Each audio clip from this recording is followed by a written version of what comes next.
Don't rush B, don't rush B. They all rushed B. Damn it. Welcome to WatchMojo.com, and today we're counting down our picks for the top 10 Counter-Strike maps. Before we begin, we publish new videos every day, so be sure to subscribe for more great content. For this list, we're looking at the most iconic, memorable, and replayable maps in Counter-Strike's history. We're not judging these maps based on how popular they are in competitive play, but rather how important they are in the history of the whole Counter-Strike franchise. Number 10, Aztec. Counter-terrorists win. A match of Counter-Strike is intense enough on its own, but taking the game to an ancient temple grounds? As if in-game chat wasn't enough blasphemy for you. Between the narrow corridors, slightly open doors, and wide area located on the lower level of the map, Aztec forces players to be ready for almost anything. Things are always tense when the teams meet on that bridge. Best to steer clear of the choke points and try to focus on the objectives, if you can.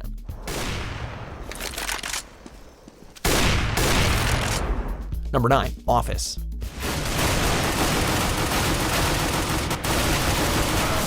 That dream of turning your workplace into a Nerf war has finally come true.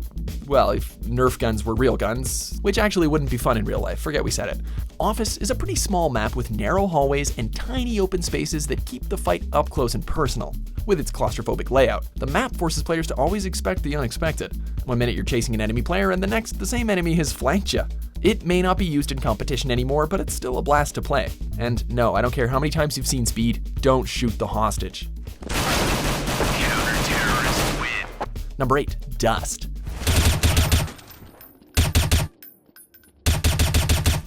The grandfather of one of the most popular maps in Counter-Strike history. While it was around, Dust was a nice change of pace from urban and industrial environments most maps were based around. Its decent size helped games move along quickly, and the choke points led to some pretty intense shootouts, until someone gets sneaky and tries to go around, of course.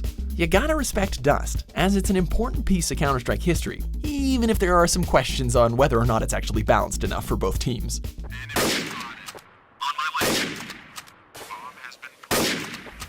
Number 7, Train. He's got the package. Hang on, I'm coming. Don't let this map put you off. We know, this map is really weird and it can be difficult to get a hold of at first, but you'll learn it over time.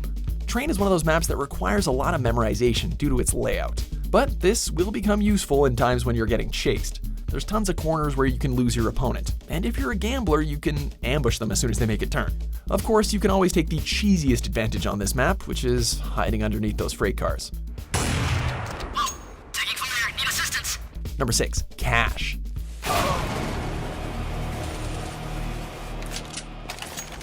There's no time to rest on Cache. It might be simple in structure, but the areas are small enough to turn anywhere into basically a war zone. The placement of some of the objects allows for some tricky platforming, parkour. Aside from literally standing on streetlights and doors, Cache manages to keep you on your toes in other ways. Elbows and compact corridors enforce direct confrontation for pretty much the whole match. The first few times you see an enemy, you probably jump a little because they're very close. Eventually it becomes a game of shoot anything that moves, but hopefully you won't have friendly fire on. Go inside, please. Number 5, Overpass. Dead barrels. One lower. Boys. Okay, yeah, so this map's pretty quirky. Overpass has an odd layout comprising of tunnels, bite-sized open areas, and hiding areas that feel kind of out of place, all underneath the bridge of a highway. Unlike some of our other entries though, the map's large size helps to prevent the feeling of being overwhelmed. You'll most likely engage with 1, maybe 2 opponents, but every turn you make will have some risks. What if you come across the whole enemy team while you're going off by yourself? Word of advice, don't go off by yourself, dummy. He's long here. Did he with a go dish. bathrooms or? No, he's still there. Number 4, Inferno.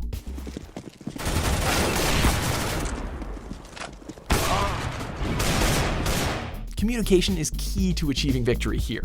Danger lurks around pretty much every corner, like literally, considering that Inferno is littered with opportunities for teams to set up ambushes against each other. As you traverse through tight passages, you'll be constantly trying to check every opening before proceeding with your course. Inferno is amazing to look at, well, when there aren't dead bodies and blood splatters everywhere, that is.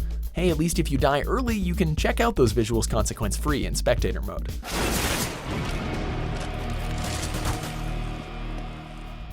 Number 3, Mirage.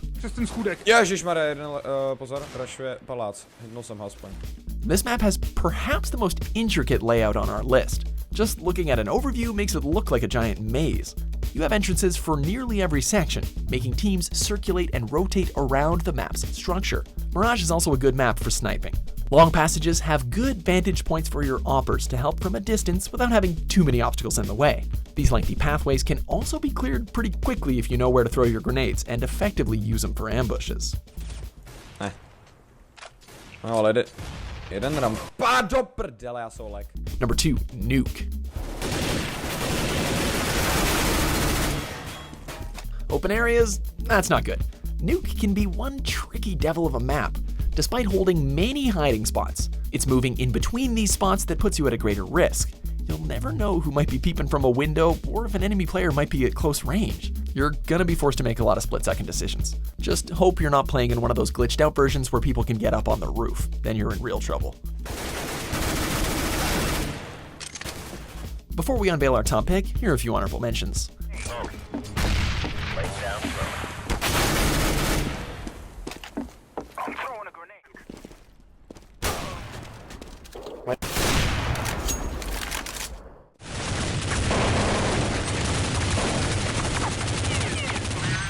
Number 1, Dust 2.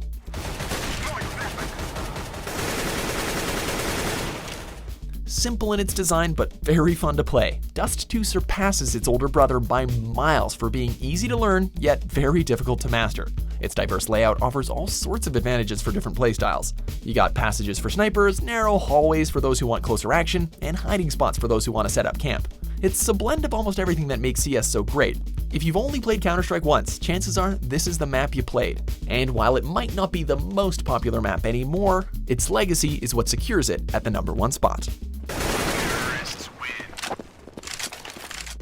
Do you agree with our picks? Check out these other great clips from WatchMojo and subscribe for new videos every day.